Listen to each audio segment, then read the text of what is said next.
Tuhan bersamamu dan bersama rohmu. Inilah Injil Yesus Kristus menurut Santo Lukas.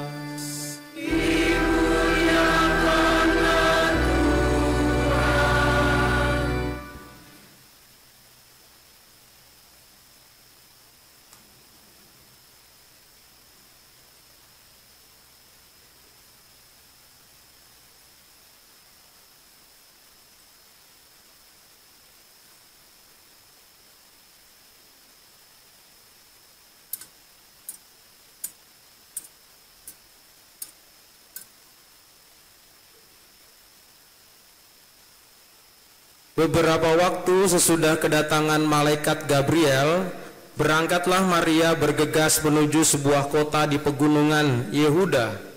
Di situ ia masuk ke rumah Zakaria dan memberi salam kepada Elisabet.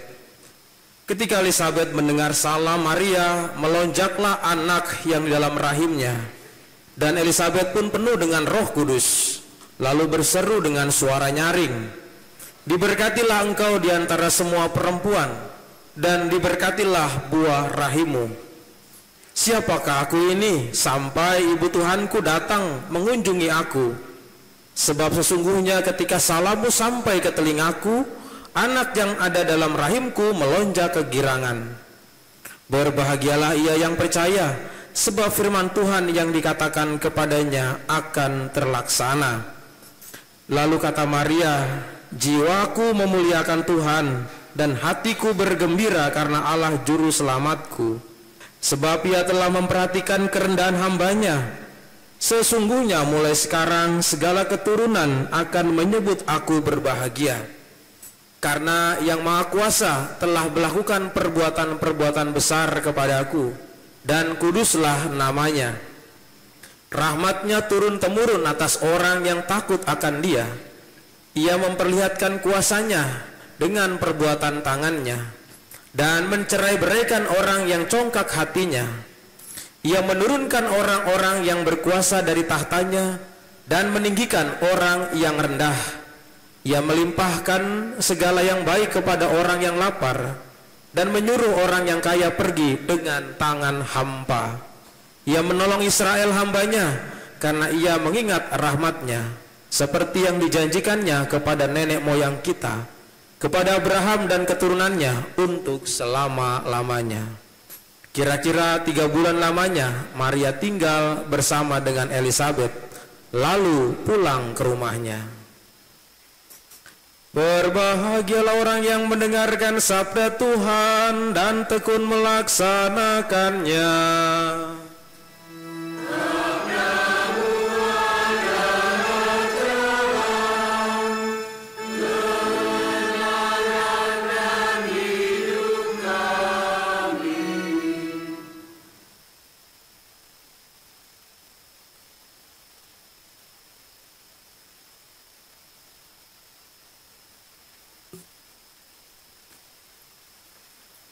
Bapak Ibu saudara-saudari, selamat sore.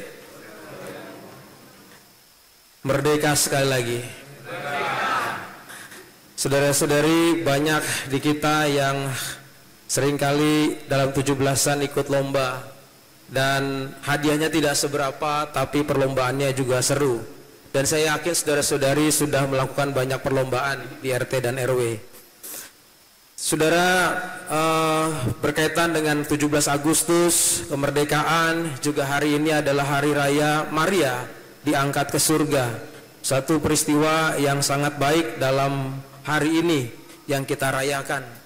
Sebenarnya hari Maria diangkat ke surga diperingati tanggal 15 Agustus, namun disatukan dalam Ekaristi minggu ini sebagai suatu perayaan iman yang besar. Tentu bukan maksudnya supaya ada perlombaan di gereja, tetapi memang ini menjadi suatu peringatan yang tentu akan diingat bagi kita semua orang beriman, yaitu bahwa Maria sebagai teladan iman menjadi sumber kekuatan kita, sekaligus juga menjadi contoh dan teladan. Suatu hal yang perlu kita ingat adalah bahwa ketika kodrat manusia yang jatuh ke dalam dosa, yang diusir di Taman Eden, Adam dan Hawa itu, keturunannya manusia yang sama juga, yaitu adalah Maria, yang kemudian ia diangkat ke surga. Suatu peristiwa di mana manusia pun yang beriman memiliki hal yang sama kelak ke depan. Manusia yang beriman seperti Maria yang menerima sabda Tuhan dan memeliharanya juga mendapatkan hal yang sama. Aku akan menyediakan tempat bagimu dan aku akan menjemputmu. Dan itu adalah suatu tanda iman yang nyata dalam Maria yang diangkat ke surga. Maka dogma ini disampaikan setelah Konsili Vatikan kedua dan menjadi dogma yang memberikan kepada kita suatu gambaran tentang iman kita kelak, gambaran kebangkitan badan dan kehidupan kekal. Nah, saudara-saudari, demikian suatu hal yang umum yang kita pahami dalam peristiwa Maria diangkat ke surga. Yang kedua adalah apa yang kita maknai dalam peristiwa ini, dalam bacaan yang kita dengarkan ini. Suatu hal yang tentu kita dengarkan bersama adalah kita melihat Maria itu memuji atas berkat yang diterimanya.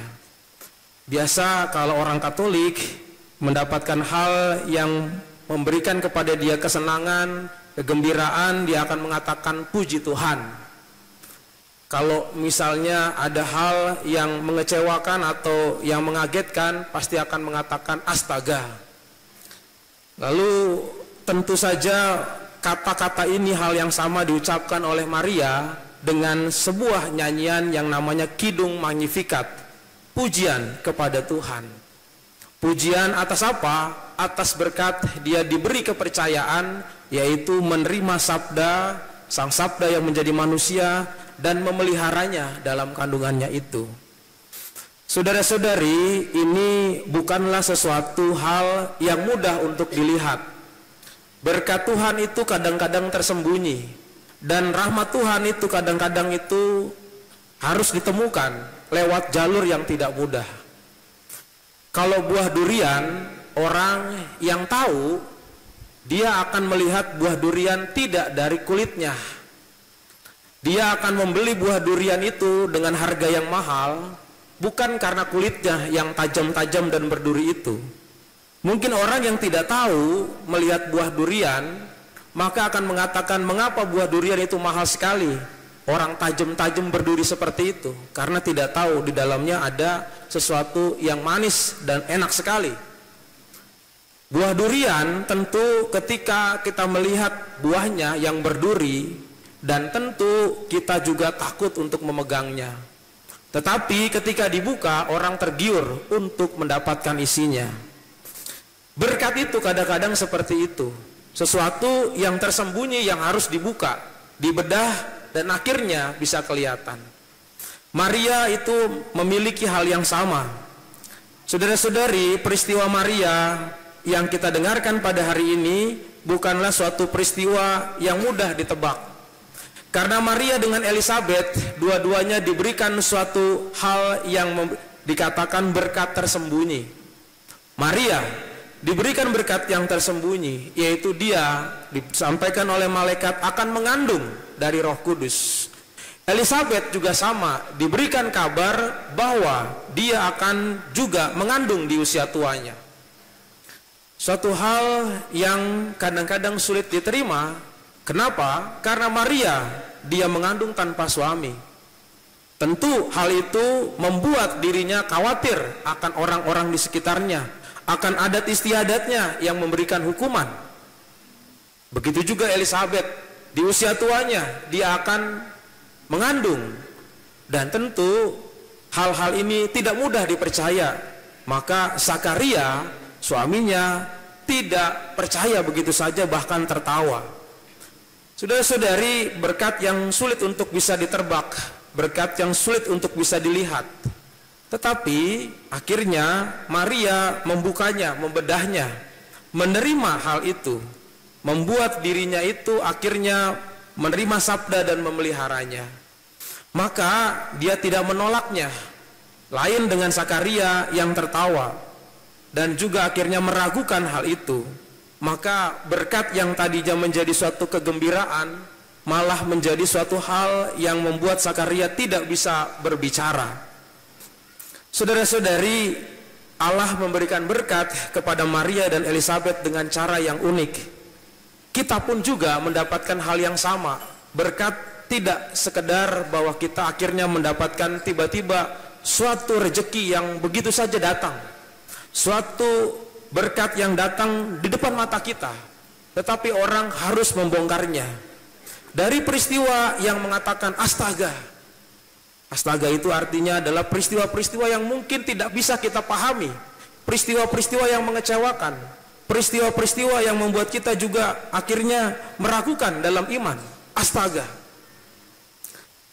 Tetapi akhirnya Maria membukanya, membedahnya. Seperti buah durian itu yang tampak duri-durinya. Bagaimana mungkin saya tidak bersuami? Dan bagaimana mungkin dipeliharanya anak ini? Dan bagaimana mungkin orang-orang di sekitar nanti tidak akan mencelakai Maria dan anaknya ini? Akhirnya pelan-pelan dia menerimanya dan akhirnya dia mendapatkan buahnya. Dan itulah Maria yang membedah satu persatu dan akhirnya mendapatkan buahnya. Tidak jarang kita pun juga mendapatkan hal yang sama, saudara-saudari, dalam hidup kita. Suatu peristiwa yang tidak bisa kita percaya, tidak bisa kita terima, tidak bisa kita juga prediksi datang kepada kita. Dan kata-kata astaga itulah yang muncul. Namun pelan-pelan kita akan membukanya.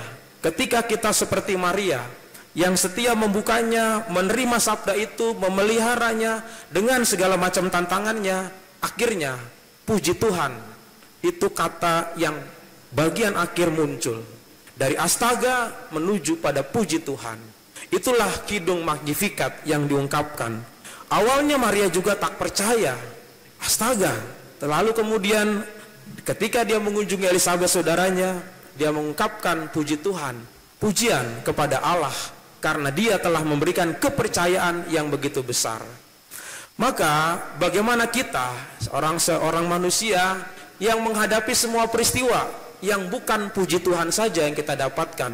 Kadang-kadang kita mendapatkan peristiwa-peristiwa yang astaga, bahaya. Bagaimana mungkin bisa begitu? Peristiwa-peristiwa yang tidak bisa kita prediksi muncul di depan kita. Tetapi sekali lagi kita diajak untuk membedahnya, menerima dalam iman, menghadapinya, sehingga buahnya menjadi syukur dan pujian. Karena Allah memberikan sesuatu bukan begitu saja, tetapi lewat pengolahan dalam iman kita. Maka Bapak Ibu saudara-saudari yang dikasihi Tuhan, peristiwa-peristiwa yang kita hadapi bukanlah peristiwa-peristiwa yang mungkin seperti yang diharapkan langsung puji Tuhan, tetapi peristiwa yang pelan-pelan kita gulati dalam pergumulan iman kita menuju pada pujian itu. Bagaimana mengubah dari astaga menuju puji Tuhan seperti Maria? Inilah yang menjadi pergumulan orang beriman. Dan setiap orang beriman memiliki cara pandangnya. Maria memiliki cara pandang tersendiri. Sudah terbiasa dengan duri yang dia lihat. Dan akhirnya dia bisa melihat buah yang sangat manis di dalamnya. Kalau kita melihat suatu yang namanya kesulitan dan penderitaan itu adalah suatu peristiwa yang kerap kali lama. Dan mungkin itu akan membekas. Tetapi kalau kita melihat sesuatu yang menyenangkan, itu adalah peristiwa yang singkat dan selesai begitu saja. Namun bagaimana kita bisa memahami yang menyedihkan dan yang menggembirakan adalah dengan cara pandang kita. Maria langsung bisa melihat, wah ditawar buah durian ini mahal, ya betul. Tapi dia bisa melihat di situ ada buah yang nikmat. Peristiwa ini memang jelek, peristiwa ini memang sulit, tetapi ada buah yang sangat menggembirakan.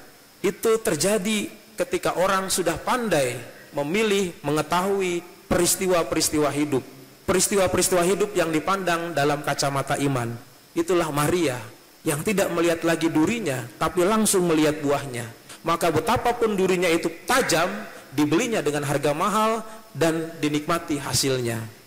Saudara-saudari, tentu kalau kita melihat dupa dan melihat yang namanya kembang api, dupa itu kalau ditaruh itu panjang sekali, lama kita akan mencium. Tadi kita buat dalam penghormatan ada dupa, itu baunya itu lama. Sedangkan kalau kita buka kembang api yang kita anak-anak pegang itu biasanya tahun baru itu nggak sampai 5 menit langsung hilang. Sinar-sinarnya meletup dengan suasana yang membuat anak-anak senang. Itu tidak lama. Itulah kegembiraan. Kegembiraan itu tidak lama, tetapi sesuatu yang tidak menyenangkan itu lama sekali. Seperti dupa itu, baunya lama sekali, hilangnya lama sekali. Nah, tetapi dua hal ini tidak bisa dipisahkan dalam hidup kita. Dua-duanya itu menjadi satu. Cara pandang kitalah yang akan yang menentukan kita. Bagaimana akhirnya kita melihat yang singkat-singkat ini adalah berkat yang tersembunyi, yang terus ada. Orang-orang mendapatkan berkat-berkat yang tersembunyi, yang walaupun singkat, Tuhan hadir di situ. Maka kita mensyukuri semua peristiwa yang ada dalam hidup kita, mengubah yang tadinya astaga menjadi puji syukur, puji Tuhan, yang itu adalah cara pandang kita sebagai orang beriman. Semoga kita mampu seperti Maria, yang akhirnya menerima segala sesuatunya dengan kacamata iman. Tuhan memberkati kita. Amin.